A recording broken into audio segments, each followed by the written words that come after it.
যারা নতুন করে আসবে ভিসার মাধ্যমে বা কলিং এর মাধ্যমে যারা আসবে তারা তাদের আত্মীয় স্বজনের সাথে কথা বলে আসবে, সেটা সবচেয়ে ভালো হবে। তো আপনার কত টাকা লাগছে আইতে? আমার কত টাকা লাগছিল তখন? তো তাও 5.5 লাখ টাকা দালালের সাথে চুক্তি, 5.5 লাখ।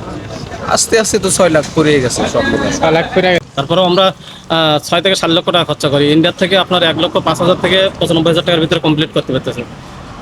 মিয়ানমার করতেছে এক থেকে 1,05,000 টাকা বা 10,000 টাকার ভিতরে কমপ্লিট করতে পারতে। বর্তমানে তো খরচ নিচ্ছে অনেক টাকা এখন। এই যে এগুলা সব হয়েছে কি আমাদের বাংলাদেশি ভাই, তো এরা অনেকদিন যাবতই মালয়েশিয়াতে আছে। তো দেখি এরা কি বলে আসলে এই বর্তমানে যে মালয়েশিয়ার কলিং খুলছে, তো মানুষ তো আসার জন্য খুব আগ্রহ। তো এরা কি বলে যে এদের থেকে এক্সপিরিয়েন্স কি, যে নতুন লোকগুলা আসলে তাদের কি বর্তমানে ভালো হবে না খারাপ হবে, বা সবকিছু জানার চেষ্টা করব। এই ভাইয়েরা একটু সময় দেওয়া যাবে ভাই? 50% কেলাংয়ের কাজকর্ম খুবই খারাপ। কলিংয়ে নতুন ভাই বেরাদার না আসাই সবচেয়ে ভালো হবে আমি মনে করি। যারা আসবে তারা যাদের আত্মীয় স্বজন আছে সবার কাছে তারা কম বেশি যোগাযোগ করে পরে আসার, সেটা ভালো হবে খুবই। ধন্যবাদ। আর আরেকটা বিষয় যে আপনি মালয়েশিয়াতে কত বছর আছেন আর কি? আমি 10 থেকে 11 বছরের মতন আছে। 11 বছর। করোনার পর থেকে আমাদের অবস্থা খুবই খারাপ। বর্তমানে আমাদের কাজের খুবই সংকট। আমরা সপ্তাহে 4 দিন কাজ করি, 3 দিন ছুটি থাকে। প্রত্যেকটা কেলেঙ্গার ভিতরে ওভার টাইম বা হলিডে এগুলো এখন প্রত্যেকটা কোম্পানি বা বস দিচ্ছে না। এজন্য যারা নতুন করে আসবে ভিসার মাধ্যমে বা কলিং এর মাধ্যমে যারা আসবে তারা তাদের আত্মীয় স্বজনের সাথে কথা বলে আসবে, সেটা সবচেয়ে ভালো হবে। দালালের মাধ্যমে তো আসতে হবে, দালাল ধরতে হবে একটা, কিন্তু আত্মীয় স্বজনের সাথে যোগাযোগ এইটা বিশেষ প্রয়োজন। কারণ এইটা তারা বলতে পারবে এখানে তো দালাল আসে তো থাকে না, এখানে যাদের আত্মীয় স্বজন আছে তারা তো থাকবে, তাই তো? তাদের কাছে আগে জিজ্ঞেস করার পরে তারপরে যোগাযোগ করাটা দালালের সাথে সবচেয়ে ভালো হবে। ধন্যবাদ। ওকে, আমি একজন বাংলাদেশি প্রবাসী। আচ্ছা ভাই, আপনি বলেন আপনি কত বছর আছেন মালয়েশিয়াতে? এই 2 বছর। 2 বছর। কি অবস্থা, মানে আপনার কাছে কি মনে হয়? আমার কাছে ওই যে ভাই বললো ওইটাই বেস্ট আর কি। মানে আত্মীয় স্বজন থাকলে তার কাছে শুনে আসাই ভালো। দালাল তো আর এখানে এসে থাকে না, দালাল জানে না। দালাল তো অনেক কথাই বলে। মেয়ে দেখার আগে যেরকম ঘটক বলে যে মেয়ের এই আছে সেই আছে, দালালও অনেক কিছুই বলবে। দালালের কথা না শুনে প্রলোভন না হয়, যারা আত্মীয় স্বজন আছে আত্মীয় স্বজন যদি ভিসা দেয় তার সাথে কথা বলে তারপরে দালালের মাধ্যমে, দালাল তো ধরতেই হবে, আপনি এজেন্ট লাগবে, দালাল তো লাগবেই। কেমন বর্তমানে খরচ হয় কেমন মালয়েশিয়াতে? বর্তমানে তো খরচ নিচ্ছে অনেক টাকা এখন। বর্তমান বাংলাদেশে সিন্ডিকেটের সংখ্যা বেশি। বর্তমানে আমাদের পাশাপাশি রাষ্ট্র ভারত আছে, মিয়ানমার আছে, তারা নেপালি আছে, তারা আসছে মালয়েশিয়ার রিঙ্গি 5 থেকে 6,000 টাকা। বাংলাদেশ একজন লোক আসতে গেলে 20 থেকে 22,000 থেকে 24,000 টাকা লাগে।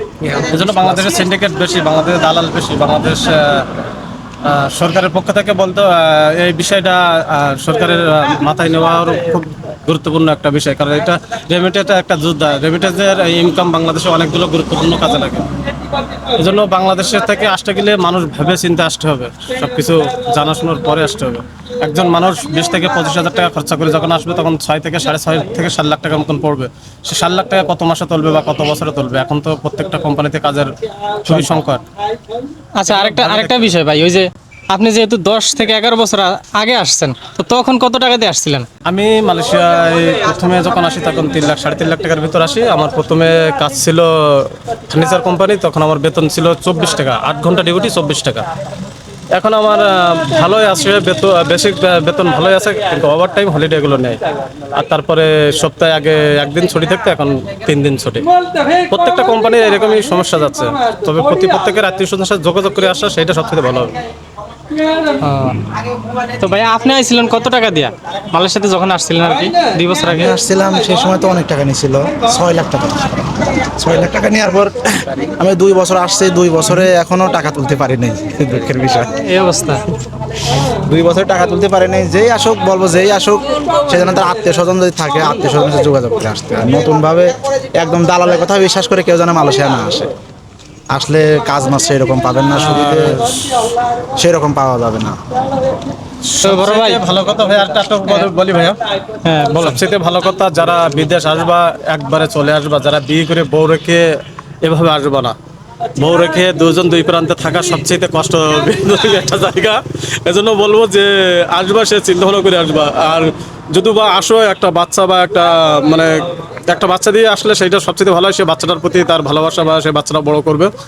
আর যখনই সে সিঙ্গেল থাকবে তার মন মানসিকতা চেঞ্জ হয়ে যাবে, বা অন্য আরেকজনের প্রতি আসক্ত হবে, বা তার প্রতি আসক্ত কমে যাবে, সময় কম দেবে, এ দেবে ও দেবে, নিজেদের দুজনের ভিতরে মানে প্রচুর ঝামেলা হতে পারে। এজন্য সবাই ভেবে চিন্তে আসবা, যে বিয়ে করে আসবা প্রবাসে সেটা ভেবে চিন্তে আসবা। তাহলে আপনি বলতেছেন যারা এক কথা শুধু মালয়েশিয়া না, মানে দেশের বাইরে যে কোনো জায়গায় বিভিন্ন যাইলে দেশের বিয়ে শাদী ভিতরে, করে যেত। বিভিন্ন দেশের ভিতরে তারা সরি, যাবে। বিয়ে শাদী না করে আসতে না। না না ও বিয়ে শাদী বিয়ের করে না। আগে হয়তো আমি বলেছি বিয়ের আগে বিদেশ করতে বলেছে, আর বিয়ের পরে যদি করতে হয় সেই ক্ষেত্রে একটা বাচ্চা বা একটা ছেলে হোক বা একটা মেয়ে হোক, এটা হলে সে তার প্রতি জন্ম আহ্বান করতে করতে তার সময় কাটে যাবে, সে 2-4 বছর কাটে রিলাক্সে চলে যেতে পারবে সেখানে। দাদা কিছু বলুক আমাদের। আচ্ছা দাদা, এই আপনি আইছিলেন কিভাবে? কলিং এর মাধ্যমে আসছে। কলিং এ আসছিলেন? এই কত 23-এর কতর কলিং এ আইছেন? 23-এর কলিং এ না তো আসছে তো 24-এর 24-এ? আচ্ছা, কলিং তো বলছে, আর ফার্স্ট টাইম কিন্তু আসছে তো 24। আস্তে আস্তে লেট হয়ে গেছে। তো আপনার কত টাকা লাগছে আইতে? আমার কত টাকা লাগছিল তখন তো তাও 5.5 লাখ টাকা দালালের সাথে চুক্তি, 5.5 লাখ। আস্তে আস্তে তো 6 লাখ পড়ে গেছে সব মিলে। 6 লাখ করে গেছে। এখন মানে একটা জিনিস আপনি মানে আপনার এক্সপিরিয়েন্স থেকে বললেন, এই যে 6 লাখ টাকা খরচ করে আপনি মালয়েশিয়া আইছেন, তো এই টাকাটা দিয়ে দেশে কিছু করা উত্তম ছিল না এখানে আসাটাই বেটার? মানে কোন জিনিসটা আপনার কাছে ভালো মনে হইলো আর কি? সে তো দেখেন 6 লাখ টাকা দেশে করলে অনেক কিছু করা যায়, না করা যায় বলতে না। 6 লাখ টাকা দিয়ে অনেক কিছু হয়। সবাই তো আর সব কিছু হয় না। 6 লাখ টাকা দিয়ে সব ব্যবসার লাইনও পায় না, ঠিক আছে। তবে দেশে 6 লাখ টাকা দিয়ে ব্যবসা করলে একজন একটা করতে পারে, ঠিক আছে। কিন্তু দেখা গেলো যে এরপরও বিদেশে আবার অনেক আর স্বপ্ন থাকে যে বিদেশ যাই, গুছানোর ব্যাপার সেবার থাকে। হইতে পারে দেখা গেল যে মানুষ এখন আসতে সবাই তো বিদেশের জন্য ইচ্ছুক, যে বিদেশ যাবো, 6 লাখ টাকা এখানে কি করবো, যদি মায়ের খাবো, বিদেশে থাকলাম 2-4-5 বছর, অ্যামাউন্টটা যেন বেশি হয়। মানে সবাই তো একটা স্বপ্ন নিয়ে আসে যে 6 লাখ টাকা আমি খাটিয়াই গেলাম, কিন্তু এই 6 লাখ টাকা আমি 2 বছর উঠাবো, এরকম একটা স্বপ্ন নিয়ে হ্যাঁ, তারপরে টাকাগুলো আস্তে আস্তে আমি অনেক কিছু করবো, মানে এরকম একটা স্বপ্ন নিয়ে আসে। জি। কিন্তু দেখা গেছে অনেকের ভাগ্যে আল্লাহ দেখা গেছে অনেক সময় খারাপ লেখা রাখে, ওটা যেহেতু ভাগ্যে থাকে সেটা বাধ্য, মানে হইতে বাধ্য। দেখা গেছে অনেকে স্বপ্ন নিয়ে আসে, কিন্তু এখানে এসে দেখা যায় কাজ পায় না, কোনো কিছু পায় না, পরে নিজের সব কিছু গোছিয়ে আবার দেশে চলে যাইতো। তো এখন সর্বশেষ কথা যেটা আর কি, আপনি যারা নতুন আসতে চায় তাদের উদ্দেশ্যে কি বলবেন, যে তাদের কি বর্তমানে আসা উচিত হবে না অন্য কোনো দেশে যাওয়া উচিত হবে, মানে আপনি কি মনে করেন? দেখেন, যারা আইতে চায় তো আসবে। আপনার আমি শতবার বললেও কিন্তু আমাদের কথা হবে না।